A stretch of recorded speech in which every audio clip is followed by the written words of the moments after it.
1 de Pedro 1, 20 e 21. Vemos juntos. Conhecido antes da criação do mundo, revelado nesses últimos tempos em favor de vocês. 21. Por meio dele, vocês creem em Deus, que o ressuscitou dentre os mortos e o glorificou, de modo que a fé e a esperança de vocês estão em Deus. Pedro está falando sobre Jesus Cristo, conhecido antes da criação do mundo, revelado nesses últimos tempos. Mas vamos fazer rapidamente um resumo, do que foi falado até hoje. Cada vez tem que ficar menor, porque senão o tempo fica grande. Pedro chamou os destinatários de sua carta, escrita por voltas do ano 64, de a igreja que estava na Babilônia, fortalecendo a ideia de que o local no qual foi escrita esta carta foi a cidade de Roma, ou um local próximo, porque após o incêndio e o início da perseguição oficial do Império Romano, Roma passou a ser chamada pelos cristãos de a Grande Babilônia, sendo que todo o império passou a ser chamado de Babilônia. Com o propósito de consolar aos cristãos perseguidos, mas sem fantasias, Pedro confirmou e avisou que os seguidores de Jesus passariam por tribulações. E continuamos, irmãos, passando por tribulações. São mais de 64 países do mundo onde a igreja hoje sofre perseguições físicas. Isso sem contarmos as perseguições emocionais, morais, que aí a igreja sofre em todos os países do mundo. Ele escreveu sobre a proteção de Deus aos que lhe pertencem em Jesus Cristo, mas em simultâneo falou dos cristãos serem entristecidos por todo tipo de provação. Às vezes nós temos a falsa ideia, de que não, eu posso até sofrer por causa de Jesus, mas o meu sofrimento, eu não vou sentir nada. Não é isso não, irmãos, é que o pastor Miguel MZ, Miguel qualquer coisa, não gosta muito de falar nisso nas igrejas, mas quando a gente está sozinho, e ele chega a chorar, irmãos, quando lembra dos sofrimentos, das coisas que fizeram com ele, Doeu muito, machucou muito. A diferença é que há uma força que uma outra pessoa talvez não teria. E o servo de Deus tem, mas não é amenizado dizer, não vou sofrer dor nenhuma, Em algumas circunstâncias até o milagre acontece, desse tipo, esse tipo. Milagre sempre existe, nesse caso tudo aí é milagre. Mas, normalmente, vem a dor mesmo, para que não se pense que você não tem que passar por isso. Então, é uma coisa que, essa perseguição que Pedro fala, vinha naquela época e continua hoje. Então, reforçando a importância da ressurreição de Jesus Cristo, o apóstolo consolou a igreja perseguida, afirmando ser dela o herdar a Canaã celeste e eterna, os novos céus e a nova terra, e que isto, ele disse, é uma realidade incorruptível, é uma realidade que jamais será contaminada, é uma realidade que sempre se renovará e que terá o seu ápice naquilo que está guardado nos céus para os servos do Senhor. À luz do que escreveu o apóstolo Pedro, percebe-se que, embora o Antigo Testamento não seja para o Israel de Deus hoje, a igreja de Cristo, fonte de doutrinas, o Antigo Testamento permanece com a autoridade de palavra de Deus, porque nele estão as bases sobre as quais Deus trabalhou com o seu amor para nos conceder em Cristo Jesus a sua graça. Isso tinha de ser trazido, tinha que ser lembrado aos cristãos à luz do fato de que a igreja cristã começou entre os judeus. E o Antigo Testamento era a escritura sagrada desta igreja que começava até poder ter o seu Novo Testamento, o que nós chamamos de escrituras cristãs, e que demorou muito tempo, irmãos. Os irmãos não pensem que quando Paulo escreveu as suas cartas, que Mateus, Marcos, Lucas e João já eram livros sagrados. Não eram, não. Eram muito pouco conhecidos. Algumas igrejas tinham o que eles escreveram. Isso vai levar mais de 300 anos, até que os 27 livros do Novo Testamento fossem realmente considerados, inspirados por Deus, como foram os livros do Antigo Testamento. Mas a igreja foi mantida pelo Espírito através, então, sim, das revelações de pessoas que eram separadas para receberem essas revelações, porque elas eram necessárias. Revelações hoje para quê? Para que eu e você precisamos de revelação? Se o que for me revelado estiver de acordo com as Escrituras, uma necessidade. Se estiver contra as Escrituras, não vem de Deus. Então, deixa Deus ser Deus, deixa Ele agir na nossa vida, mas não vão atrás desses negócios de que pessoa está te revelando, vai te revelar isso e aquilo, irmãos, porque já basta cada dia o seu mal. Já basta cada dia o seu mal. E evangelhos são boas novas, não tem que vir em lugar de A, de B, de C, para te revelar. E vai lá, a pobre da mulher, e que a tal da irmã lá recebe uma revelação que o marido dela está traindo ela. Que coisa pavorosa. Não tem nada a ver com o evangelho, tenha paciência, né? Não é isso que o Senhor Jesus nos ensinou e que as Escrituras nos ensina. Pedro, então, envolveu os anjos na epopeia terrestre da pregação e efeitos do evangelho, via a gloriosa missão do Messias. Por isso ele disse que acerca dessas coisas que os anjos gostam de prestar atenção. Os anjos prestam atenção na gente, não é, irmãos? Paulo dá até a entender, não é? Que anjos assistem os cultos. Interessante, leiam lá Paulo escrevendo aos Coríntios, que ele diz que às vezes os anjos ficavam meio envergonhados com as atitudes da igreja, inclusive às vezes por causa do comportamento, de não todas, obviamente, de determinadas mulheres. Mas isso não quer dizer que nós tenhamos anjos da guarda, não, irmãos, entendeu? Os anjos são espíritos de Deus, está escrito lá, né? Para ministrar a favor dos que vão herdar a vida eterna.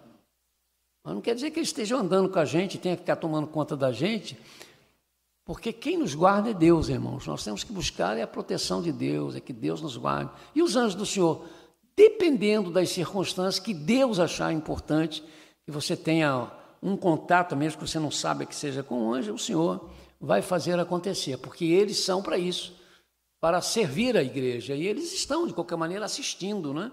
Toda essa nossa batalha, mas interferir já é uma coisa mais complicada, porque a gente tem que ter cuidado, ou a gente foge, não é, a essa nossa dependência de Deus e começamos a depender de outros elementos, de outros nomes, e os anjos não são para isso. Lembrem-se, quando João, naquela emoção dele, diante daquele anjo maravilhoso, né, caiu de joelhos diante dele, ele disse: levanta, levanta, adorar só a Deus, tá? Eu sou conservo, eu sou um servo junto com você, diante de Deus. Eu creio que isso aí esclarece muita coisa a respeito dos anjos. Então eu acredito que existe atuação angelical nos dias de hoje, algumas histórias que a gente ouve são perfeitamente cabíveis dentro do nosso contexto cristão, mas é preciso ter um pouco de cuidado, porque senão a gente começa a trocar os valores das coisas, tá?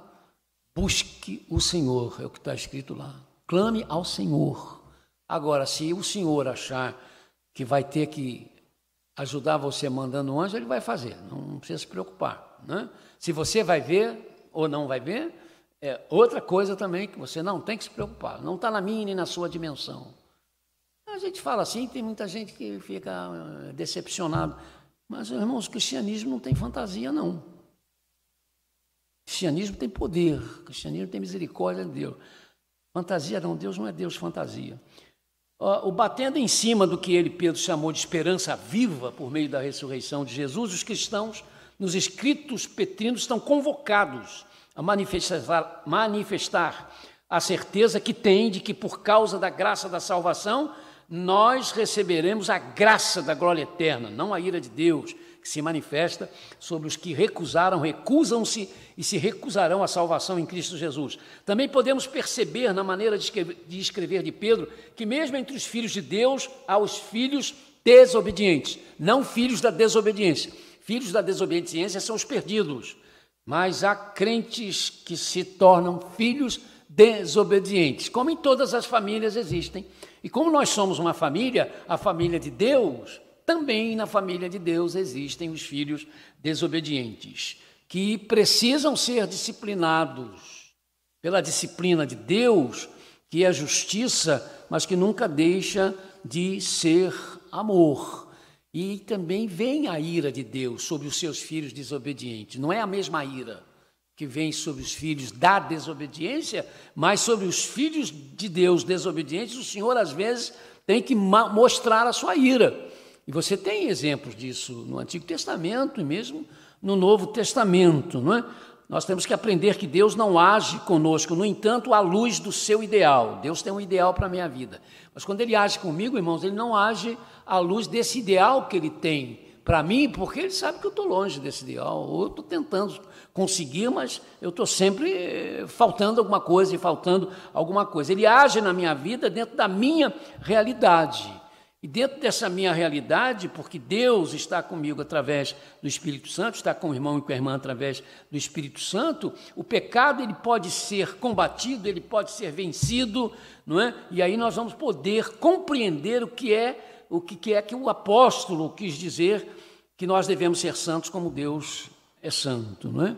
Não é sem pecado, porque isso não pode acontecer por causa da nossa humanidade, mas é aquela procura cada dia maior de parecer com Jesus Cristo.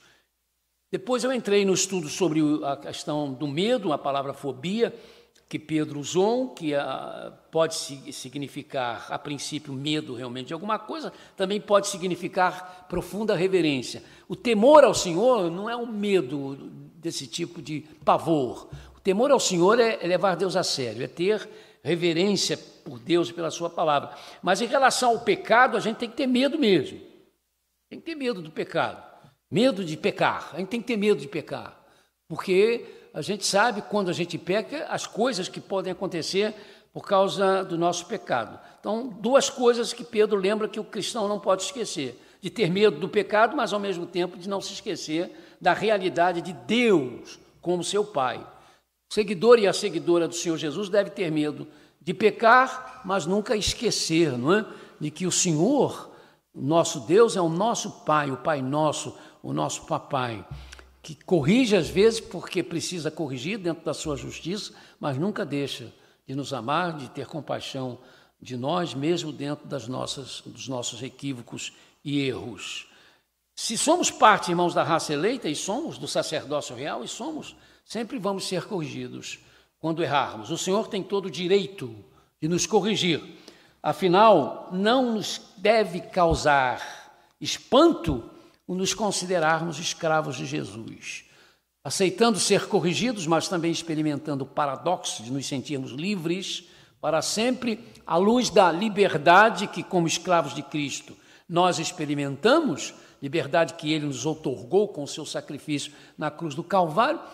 É, na verdade, um privilégio ser escravo de Jesus, né? Eu não sou escravo, eu sou servo. Não, eu sou escravo mesmo. Só que eu sou escravo e irmão dele ao mesmo tempo, então, né, a coisa assume uma outra realidade. E entramos, então, na reflexão de hoje, versículo 20, 21, conhecido, está falando de Jesus, conhecido antes da criação do mundo, revelado nesses últimos tempos, em favor de vocês. Por meio dele, vocês creem em Deus, que o ressuscitou dentre os mortos e o glorificou, de modo que a fé e a esperança de vocês estão em Deus. Destacando, irmãos, a função do Senhor Jesus como Cordeiro de Deus, Pedro trabalhou algo que mais tarde os cristãos teriam de teologicamente burilar, normatizar, que é a doutrina da divindade plena do Senhor Jesus. Eu disse aos irmãos que Pedro não toca diretamente em doutrina, mas ele abre portas, né, para que você, então, comente doutrinas da igreja. Nós cremos em um Deus único, porque Deus é um só ser, mas nele existem três pessoas distintas, a saber, a pessoa do Pai, a pessoa do Filho e a pessoa do Espírito Santo. Quanto distintas, por que distintas? Porque cada uma dessas pessoas tem a sua característica. Na verdade, tem suas funções específicas. Mas conquanto haja essa distinção e essas características, elas estão intrinsecamente unidas. Nós costumamos dizer que elas não se confundem, mas uma não existe sem a outra. Não existe Deus sem o Pai, sem o Filho e sem o Espírito Santo. Gosto sempre de ilustrar com a figura do triângulo. É melhor explicar. Não é perfeita, mas é a que melhor dá para a gente entender. É um triângulo. O triângulo é um só, triângulo isósceles, um só. ok? Ele tem os vértices, né? Ok, você tirou esse, acabou o triângulo? Acabou. Tirou de baixo? Acabou o triângulo? Acabou. Tirou isso aqui? Acabou o triângulo. Então o triângulo é um só, mas tem três, né? Ele é formado por três. É vértice que fala? Deilton que é bom nisso aí. Hein? É vértice, né? Eu já estudei isso há muito tempo. Então são os vértices. Vértice direito, vértice esquerdo e o vértice base. Todos os três faz um só. Então são três em um. E tem outras coisas na natureza que são três em um, né? Então não é nada absurdo, como alguém acha, essa doutrina dos três em um. Então, não existe Deus sem Pai, sem o Pai, sem o Filho e sem o Espírito Santo. Deus é Deus, sendo o Pai, mas aonde está o Pai? Está o Filho, está o Espírito Santo. Deus é Deus, sendo o Filho, mas aonde está o Filho? Está o Pai e está o Espírito Santo. Deus é Deus, sendo o Espírito Santo, mas aonde está o Espírito Santo? Está o Pai e está o Filho. O Espírito Santo é chamado de o Espírito de Deus. Romanos 7,14, 1 Coríntios 3,16. Mas o Espírito Santo também é chamado de o Espírito de Cristo. Romanos 8,9 e 1 de Pedro 1, verso 11. As testemunhas de Jeová dizem que crer na Trindade é criar um Deus de três cabeças. A cegueira delas as impede de aceitar que Deus, na pessoa do Pai, na pessoa do Filho e na pessoa do Espírito Santo, é visto, na verdade, na pessoa do Filho, Jesus Cristo. Deus Pai e Deus Espírito Santo está dentro daquilo que Jesus falou, que Deus é Espírito, e depois ele disse que o Espírito não tem carne, o Espírito não tem osso. O Espírito, na verdade, não tem uma forma definida, mas Deus tem forma definida em Jesus Cristo. Em Jesus Cristo, Deus tem mãos, em Jesus Cristo, Deus tem olhos, em Jesus Cristo, Deus tem perna. Então, lá no Antigo Testamento, quando fala que Javé, que Deus anda por cima das nuvens, que Deus estende suas mãos, que Deus fala, está já se referindo à pessoa de Cristo. É Deus que, assumindo, né, a forma do Filho, ele pode, então, se relacionar desta forma. É por isso, irmãos, que quando estivermos no céu, eu vou tocar, você vai tocar no Pai, você vai tocar no Espírito Santo, ao tocar na pessoa de Jesus. Estaremos tocando na Santíssima Trindade, falando e ouvindo a Trindade falar através de Jesus Cristo. Não, mas eu não vou ver três? Não, nós não cremos em três deuses, nós cremos num Deus só. Então não vamos ver três. Ah, mas as figuras do Apocalipse, da glória do trono, dos sete espíritos, aquilo são figuras simbólicas para mostrar a ação de um Deus trino com o mesmo objetivo, em um torno, né, de uma mesma coisa, que era salvaguardar o seu povo, proteger o seu povo e dar a eternidade ao seu povo, conforme o prometido. Quando lemos, então, na Bíblia que Deus tem essas manifestações humanas, né, nós já podemos nos reportar a Jesus Cristo. E como é que eu posso provar isso na Bíblia? É muito fácil, irmãos. Hebreus 1,3. Como é que Hebreus chama Jesus Cristo? Resplendor da glória de Deus. Olha só, o livro de Hebreus chama Jesus de o resplendor da glória de Deus e a expressa imagem da sua pessoa. Então a imagem de Deus é Jesus Cristo. Então isso aqui não tem por que achar, mas como é que é isso? Não, é um ser só e que em Jesus estará agindo conosco, não é? E como age hoje através da vida e em toda a eternidade. Quando no Apocalipse se fala do Cordeiro de Deus sentado à direita de Deus, é porque Deus não pode ser visto.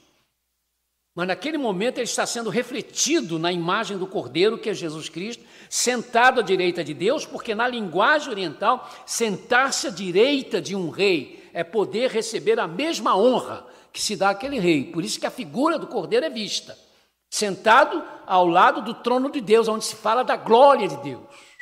A glória do Pai está ali manifestada, está se vendo que há uma glória. Agora a figura é de um cordeiro, que está sentado ao lado direito, exatamente porque está mostrando que há uma igualdade. Como diz lá Isaías, ninguém pode se comparar a Deus, mas o cordeiro é comparado, porque está sentado à direita de Deus, o Filho à direita do Pai. E como as funções das pessoas do Pai e do Filho não se confundem, o Cordeiro está sentado à direita do Pai, da glória do Pai, porque na visão do Apocalipse, o Cordeiro estava sendo mostrado na sua função de Deus o Filho, nosso Salvador absoluto, Jesus Cristo. Quando Pedro disse aos cristãos, aos quais ele escreveu, que Jesus é conhecido antes da criação do mundo e que ele foi revelado nesses últimos tempos em favor dos que creem e que é por meio dele que os que creem em Deus podem crer em Deus, Pedro estava dizendo que Deus, na pessoa do Filho, já era conhecido com esta função, com a função de Filho, antes da criação, não como Deus, porque como Deus ele sempre existiu, mas na função já de Filho, na função de Espírito Santo, então eles já eram conhecidos, não é? Ele sempre existiu, Jesus sempre existiu, mas que então chegou o tempo quando ele pôde ser revelado. Observemos a afirmação petrina, revelado nestes últimos tempos. Primeiramente, um pouquinho sobre essa palavra revelado. No grego, irmãos, a palavra revelado é ser mostrado, mostrar o que já existia, mas que até então estava coberto. Ou seja, Jesus já existia, mas chegou o tempo quando ele foi revelado a nós, através do grande milagre, do maior milagre de todos, que é Deus se fazer homem, né? Deus assumir a figura humana. Também, irmãos e irmãs, nessa expressão petrina, veja o que o Pedro fala, foi revelado nesses últimos tempos. Pedro estava falando naquele momento que Jesus havia sido revelado nos últimos tempos. Então a gente percebe, irmãos, que o fim dos tempos, que os últimos dias não começaram há alguns anos atrás, não começaram há 50 anos atrás, não, irmãos, começaram no ministério de Jesus. Começaram na crucificação, na ressurreição e na ascensão de Jesus aos céus. Ali começam os últimos dias, até porque as profecias sobre o Messias se referem aos últimos dias, não é? E Pedro é muito claro, o próprio Pedro é muito claro quando prega no dia de Pentecostes e diz assim, quando houve o fenômeno, né, das línguas como repartida de fogo, e que começaram os apóstolos a falarem e as pessoas de 15 nacionalidades diferentes ouvirem na sua própria língua. Eu creio que os apóstolos falavam no grego, que é o que eles sabiam falar, né, ou talvez no aramaico. Mas cada um ouvia falar, se era de um lugar, um país árabe, eles ouviam em árabe. Quem vem de Roma estava ouvindo em latim. Quem veio da Pérsia estava ouvindo em persa. Porque o Espírito Santo estava fazendo uma tradução simultânea, não é? Uma coisa maravilhosa. Primeiro, já nos demonstrando o alcance da mensagem do Evangelho, que alcançará, porque essa é a promessa, a todas as tribos, raças e nações. Ou seja, a todas as línguas, mas também mostrando ali como é que Deus controla isso. E quando o povo viu aquilo, né, ficou, o que está acontecendo? Como é que esse pessoal é da Galileia, os galileus eram conhecidos com gente de pouca cultura, como é que eles estão falando e a gente está entendendo eles falando na nossa língua? Como é que eles falam a nossa língua? E aí Pedro explica, mas isto está acontecendo, e o que está acontecendo é o que foi dito pelo profeta Joel. Nos últimos dias acontecerá, diz o Senhor, que do meu espírito derramarei sobre toda a carne. Ali estavam, irmãos, a evidência de que os últimos dias haviam começado. Então nós estamos esperando o final dos tempos há quase 2000 anos. O que a gente pode dizer, não é, é que nós já estamos no fim do fim. Tudo bem, mas o fim dos tempos já vem acontecendo há muito tempo. Podemos dizer isso então, tá? Observemos a profunda ligação da pessoa de Deus Pai com a pessoa do Filho, o Senhor Jesus. O Senhor Jesus diz, eu sou a ressurreição e a vida. Eu sou a ressurreição e a vida. João 11, 25. E Jesus também diz, eu sou a vida. João 14, 6. Só Deus pode dizer que é a vida. Só Deus pode dizer que é a vida. Jesus, Deus, na pessoa do Filho, podia e pode dizer isto. Vejam como isto mostra a particularidade da pessoa de Jesus Cristo em ser a vida, a ressurreição, mas não separado de Deus o Pai. Por isso é que Pedro diz que Deus foi quem ressuscitou Jesus. Se Jesus é a vida, por que não se ressuscitou a si mesmo? É claro que Jesus podia se ressuscitar a si mesmo. Ele era a vida, mas não. Foi o Pai que ressuscitou, porque ele estava como um ser humano. E ele precisava ser ressuscitado como ser humano, para nos dar garantia que nós também ressuscitaremos. Então, aquele que diz eu sou a vida, e poderia dar vida a si mesmo, que a vida estava nele, a vida estava nele, né? A própria Bíblia diz, no entanto, precisa de Deus como Pai agir para tirá-lo da sepultura, para que nós aprendêssemos isso. Esta ligação e esse fato de que Jesus então ressuscita, ainda como um ser humano, completamente glorificado, diferente, por isso um corpo que podia passar parede adentro, e comia, mas de repente não precisava comer, mas se quisesse comer, comia, para dar a ideia de que esse será o corpo que nós vamos ter na ressurreição. Então a doutrina da Trindade, irmãos, é extremamente linda, apesar de ser, às vezes, complicada, eu sei, da gente entender. Não é? Para alguns é muito difícil, para outros nem tanto, é só descansar no fato do poder de Deus. Então a gente percebe essa preocupação do escritor sagrado em fazer sempre essa junção, porque Jesus, por ser Deus que se fez gente como ser humano, Deus na pessoa do Filho, mas ser humano de fato, ele foi ressuscitado por Deus, deixando agir-se assim a pessoa do Pai. Observemos a preocupação do escritor sagrado em não permitir que haja distanciamento entre as pessoas do Filho e do Pai, afirmando que a esperança que está em Deus, esta esperança nossa que está em Deus, está porque o Senhor Jesus é o meio para que se creia em Deus, que atuando na pessoa do Pai, glorificou a pessoa do Filho. E porque o Senhor Jesus explicou que o Espírito Santo é quem convence o mundo do pecado e da justiça para que se creia nele, João 16, 8 e 9, entende-se também a participação de Deus na pessoa do Espírito Santo, para que se venha a crer. E quando o texto diz, quando Pedro diz que Deus glorificou o Filho, vamos lembrar que Jesus falou sobre o Espírito Santo, dizendo que o Espírito Santo viria glorificá-lo. Quem é que glorificou Jesus? É o Pai ou é o Espírito Santo? É Deus como Pai e Deus como Espírito Santo, não é? A função do Espírito Santo é glorificar a Jesus Cristo, irmãos. Por isso, vou dizer que seja errado, não é? Mas a gente tem que ter um pouco de cuidado. Essa invocação que se faz ao Espírito Santo, a pessoa de Deus como Espírito Santo, não é muito bíblica, ou não é bíblica, porque a invocação que se faz é a Deus como Pai. Em nome de Jesus Cristo, com a intercessão, o socorro do Espírito Santo de Deus, deixando que a Trindade, cada uma, exerça a sua função. Não é?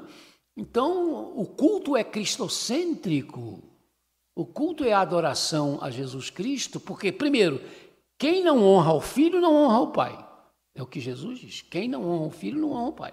Então, quando o culto é cristocêntrico, nós estamos honrando ao Pai, estamos honrando o Filho. E se a função do Espírito Santo é glorificar o Filho, por isso que o culto tem que estar em torno de Jesus Cristo. Porque através da pessoa de Jesus Cristo, a adoração é feita ao Pai e ao Espírito Santo, portanto, a toda a Trindade.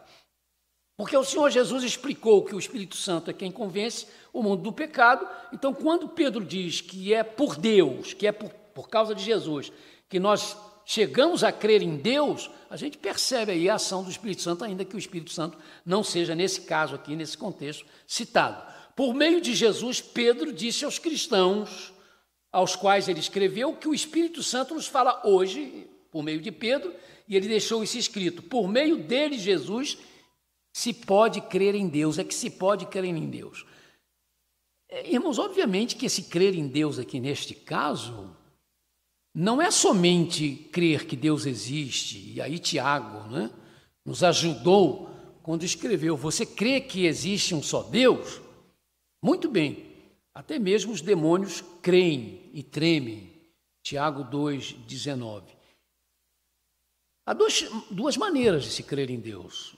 Muitas pessoas creem em Deus honestamente, creem que existe um Criador, não sabe muito bem quem é, tem ideias complicadas, mas eles acreditam, né, que existe um Deus que criou todas essas coisas, às vezes até se refere com certa reverência, com certo respeito a Deus, mas não é esse crer aqui em Deus que Pedro está falando.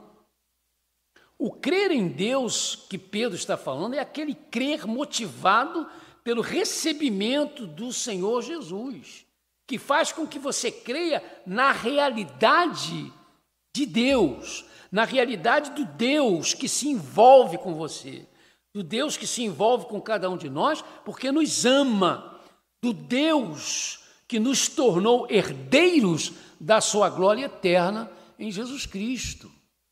E aí, grande parte, eu diria a maioria das pessoas que creem em Deus, e que não podemos nem dizer que não creem mesmo, mas a crença em Deus que eles têm não é disso aqui. Eles não têm essa ideia de que Deus vai fazê-los herdeiros da sua glória eterna, porque eles não receberam Jesus Cristo. Sem Jesus Cristo, a nossa crença em Deus está dentro disso que Tiago falou. Você crê que Deus existe? Muito bem, ainda bem, né? Mas deixa eu dizer uma coisa para você, os diabos, os demônios, né? Os demônios também creem, e não creem só não. Eles estremecem. Por quê? Porque eles sabem sobre a natureza de Deus, eles sabem quem é Deus, o que Deus pode fazer. Não é mais do que as pessoas que simplesmente dizem, não, eu creio em Deus, se Deus quiser, graças a Deus. Não é isso que a gente sempre ouve aí no meio das pessoas, que são expressões que nós podemos falar e devemos, mas nós devemos falar, irmãos, de uma outra forma, pensando no que nós estamos falando. Quando eu e você dizemos assim, graças a Deus, a gente está falando porque é um hábito ou está falando porque você realmente está inserido naquela palavra que diz assim, se não fosse o Senhor. Não tem lá? O salmista, se não fosse o Senhor. Então, o meu graças a Deus, o seu graças a Deus tem que ser isso. Se não fosse o Senhor, graças a Deus. Não é o graças a Deus da pessoa que fala por falar, não estou dizendo nem que... Ainda bem que ele diz graças a Deus, se ele dissesse graças a outra coisa, né? Mas não é essa crença, ou esse crer, essa fé em Deus, não é? Que Deus quer que as pessoas tenham nele. Se Deus quiser, o brasileiro fala isso, né? Que é uma coisa importante, que está dentro da Bíblia, irmão. Se o Senhor permitir. Esse é o nosso se Deus quiser. Tá, se você não quiser falar, se o Senhor me permitir, porque é um pouco mais longo, se Deus quiser, fale, mas nesse sentido, se o Senhor permitir. Se Deus achar que eu posso ir, se Deus achar que eu vou chegar, se Deus... Aí sim é o se Deus quiser. Se o Senhor permitir. Por quê, irmãos? Porque nós estamos inseridos dentro dessa realidade de Deus. E, por favor, eu estou falando isso para a gente achar aí, sair batendo no peito igual lá, ou falar dizer, o Senhor, eu te dou graça, porque eu sou melhor do que todo mundo. Eu creio em Deus de verdade, entendeu, senhor? Esse povo, não, Deus não fica feliz com esse negócio. Você crê em mim de verdade e o seu vizinho que não crê? Ele precisa saber o que você sente, ele precisa saber sobre isso aqui. Então, isso tem que chamar a nossa responsabilidade, não nos trazer ufanismo, não nos tornar pessoas vaidosas, né, ou orgulhosas. Mas é muito bom, irmãos, nós sabermos disso. Né? Há aqueles que creem em Deus, mas no Deus da religião, no Deus da tradição. Voltaire cria em Deus. Erradamente... quando você lê enciclopédias falando sobre Voltaire, dizia que ele era agnóstico. Ele não era agnóstico. Pessoa agnóstica é aquela pessoa que não sabe se Deus existe ou não existe. O agnóstico também não é ateu. É outro erro. Muita gente diz, ele é ateu, é agnóstico. Não. Agnóstico é uma coisa, ateu é outra. O agnóstico ele diz o seguinte, eu não posso dizer que Deus existe, mas eu não posso dizer que não existe. Eu não tenho condições de provar que ele existe, mas não tenho condições de provar que ele não existe. Então, a Voltaire estava nessa situação. Ele tinha sido padre jesuíta, né? Antes de se tornar deísta. O deísta é isso. Olha, existe um Deus, ele é o Criador, ele é todo poder, mas ele não está nem um pouquinho preocupado com a minha vida e com a sua, tá? Ele tem muito mais coisa para fazer. Conta-se até a história de que Voltaire estava esperando uma carruagem, né, num dia de chuva, e de repente um passarinho caiu da árvore morto, e havia uma irmã, uma freira, né? E ela, muito piedosa, pegou aquele passarinho com pena, senhor, deixa esse bichinho viver. E Voltaire estava atrás dela, e lá pela terceira vez, quando ela falou de novo, ele bateu no ombro dela e disse, irmã, assim, incomoda Deus isso não, que ele tem muito mais coisa para se preocupar com a vida do passarinho. Entendeu? Ele não vai estar nem aí para o seu pedido. Está certo? Não, Deus é que cuida dos passarinhos, porque chegou o momento do passarinho também, que morreu, porque eles também morrem, né? Mas não que Deus não se preocupasse nem soubesse que aquele passarinho ia morrer. Então, você tem gente que crê em Deus, mas dessa forma. Não, não. Deus existe, Deus é o Criador. Voltaire dizia, como é que existe o relógio sem o relojoeiro? Não pode existir um mundo sem um Criador. Mas esse Criador não tem nada a ver comigo. Ele simplesmente deixa eu viver. Quem faz a vida sou eu que faço o meu destino. Entendeu? E quando acabar, no final, ele também não tinha explicações do que vinha para depois, porque não acreditava também nesse relacionamento com Deus. Mas esse não é o nosso Deus. Nosso Deus não é o Deus da religião. O nosso Deus não é o Deus da tradição. Por causa de Jesus Cristo, nós cremos no Deus da esperança. Ele não é só o Criador e sustentador da vida, mas Ele é aquele que dá sentido à vida. Deus que nós cremos, irmãos, o único, o verdadeiro, é aquele Deus que o apóstolo Paulo, agora é Paulo mesmo, que explicou Deus dizendo o seguinte, Ele é aquele em quem nós vivemos, nos movemos e existimos. Atos 17, verso 28. Né? Então, Pedro abriu aqui, não estava querendo especificamente falar sobre a Trindade, não aparece a palavra Trindade aqui, que aliás não aparece, né? Realmente na Bíblia, mas não quer dizer que por isso ela não existe, é claro, mas ele abriu a porta, né, para que nós pudéssemos raciocinar, para que os cristãos que lessem isso começassem a raciocinar para aprenderem mais sobre a pessoa de Jesus, sobre o relacionamento de Jesus, porque, irmãos, essa é a história de quem não crê na divindade de Jesus, os unitarianos, os testemunhas de Jeová, os filadelfianos e outras seitas que existem por aí, de que os cristãos primitivos não acreditavam nisso, é uma balela muito grande. Há um documento importantíssimo, escrito por voltas, creio que do ano 60, por uma espécie de prefeito romano que mandou uma carta para o imperador romano, e nessa carta ele fala sobre os cristãos. E ele diz assim, eles adoram o tal Jesus como Deus. Adoram como Deus. Era um pagão, no entanto, tendo a consciência de que os cristãos adoravam Jesus como Deus. Agora, observe que naquele tempo eles não tinham explicações teológicas nenhuma para isso. Criam porque o Espírito ia levando eles a crerem. Não é? Mais tarde é que isso vai ser burilado e vai se criar, então, a doutrina da Trindade. Não é? Então, uma vez eu fui abordado por um membro de uma dessas seitas e ele disse, o senhor já ouviu falar no Concílio de Trento, no Concílio de Nicéia? Já, claro que já. Pois é, o senhor sabia que foi lá que foi inventada a doutrina da Trindade? Eu disse, o quê? Não, senhor. A doutrina da Trindade foi burilada no Concílio de Nicéia. E outra coisa, aí eu falei para ele, agora eu que vou te fazer uma pergunta. Você acredita nos 27 livros do Novo Testamento? Ah, acredito. Você sabia que foi no Concílio de Nicéia que os 27 livros foram considerados sagrados? Então, meu filho, não fala mal daquilo que você não sabe. Quer dizer, não fala aquilo que te interessa. Fala o que é verdade. O mesmo concílio que você acha que ensinou uma heresia é o mesmo concílio que vocês seguem, porque o Novo Testamento que vocês têm foi decidido lá, no Concílio de Nicéia, quando depois de muitas discussões se chegou à conclusão, graças a um bispo chamado Atanásio, né, que trabalhou muito para que esses 27 livros fossem considerados sagrados, e a gente crê que sob a ação do Espírito Santo, chegaram então à conclusão que esses são os livros sagrados dos cristãos. Né? Então é tudo uma questão de equilíbrio. Mas o importante, irmãos, desta noite é ficarmos com isso. Essa ligação que há profunda da Trindade e que em Jesus Cristo é a nossa realidade. Nós cremos num Deus que se manifesta, que se revela, que age em três pessoas.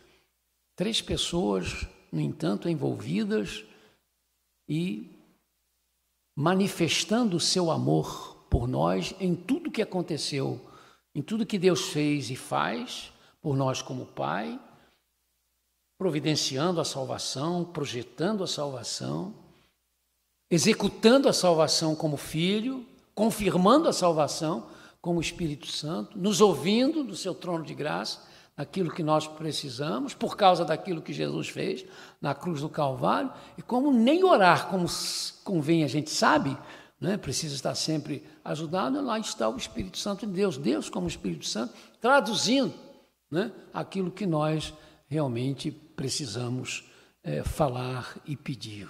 Que Deus nos ajude, irmãos, e que mais uma vez, em nome de Deus Pai, Filho e Espírito Santo, a gente tenha uma noite de paz e de sossego, e cheguemos em paz, né, aos nossos lares. Amém?